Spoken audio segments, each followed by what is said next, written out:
A separately excited DC motor runs at 1000 rpm on the no load when the armature terminals are connected to 200 volts DC and the rated voltage is applied to the field winding, and the armature resistance of this motor is 1 ohm and the no load armature current is neglected. We consider it as no load condition, which is case 1. Then with the motor developing its full load torque, the armature voltage is set so that the rotor speed is 500 rpm. We consider it as case 2, which is full load. When the load torque is reduced to 50% to the full load under the same armature voltage conditions, the speed rises to the 520 rpm, which is we consider it as case 3, which is half load. Now the speed rises to 520 rpm. Neglecting the rotational losses, the full load armature current is. He is asking to find the full load armature current. Machine is separately excited, means field flux is constant value. Now let's consider the case 1, which is no load. Given data, Vt is equal to 200 volts. Vt is equal to 200 volts he gave at no load condition. Now armature current is negligible, so I1 is equal to 0 amps. Speed he gave 1000 rpm, so N1 is equal to 1000 rpm. Now let's consider the back EMF equation. Eb is equal to Vt1 minus Ia Ra, which is Ia is 0, so Eb1 is equal to Vt1. Vt1 is 200 volts, so Eb1 is equal to 200 volts. Now case 2, which is full load.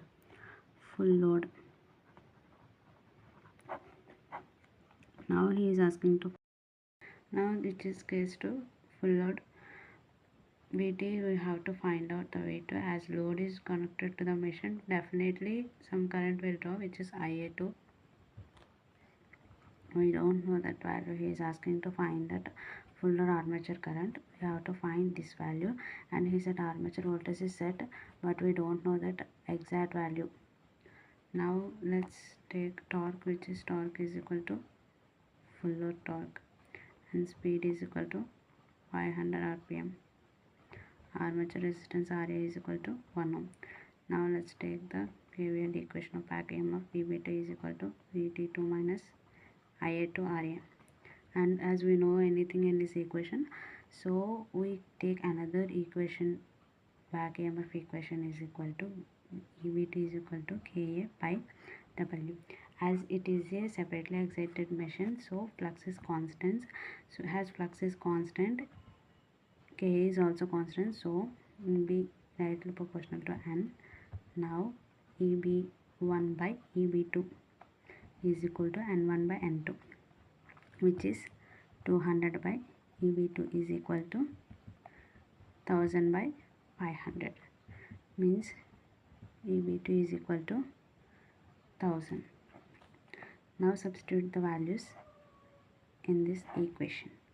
Now 100 is equal to Ve2 minus Ia. Ra is 1. 100 is equal to Ve2 minus Ia2. Let's take it as equation 1. Now case 3. When the load is reduced to 50%, at full load under the same armature voltage, under the same armature conditions, means voltage does not modify.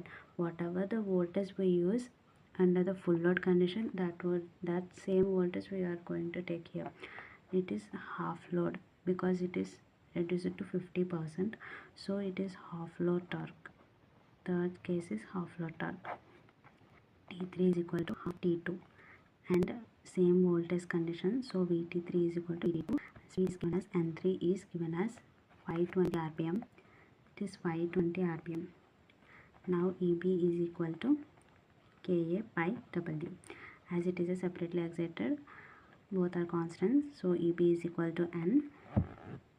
Now Eb2 by Eb3 is equal to N2 by N3, which is 100 by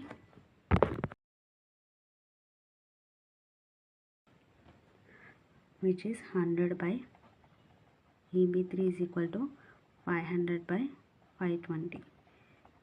EB3 is equal to 104 volts. Now let's take the KVL equation. EB3 is equal to VT3 minus IA3 RA. EB3 we got 104. 104 is equal to VT2 because both are same, minus IA3. RA is given as 1. Now 104 is equal to VT2 minus IA3. We take it as equation 2. Now if we know the relation between the IA2 and relationship between the IA2 and IA3, we can easily solve by using the torque information, which is T is equal to Ka by Ia. Both are constant, so T directly proportional to Ia. T2 by T3 is equal to Ia2 by Ia3, which is P full load torque by half load torque is equal to Ia2 by Ia3. Means Ia3 is equal to 0.5 Ia. Now substitute this Ia3 in the above equation, in second equation. Now equation 2 becomes 100 is equal to VT2 minus IA2. This is equation 1. Equation 2 becomes 104 is equal to VT2 minus 0.5 IA2. Now minus 4 is equal to minus 0.5 IA2. 4 is equal to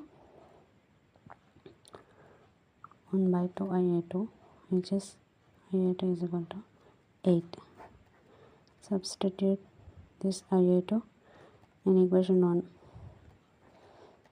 which is 100 is equal to VT2 minus IA2. 100 is equal to VT2 minus 8.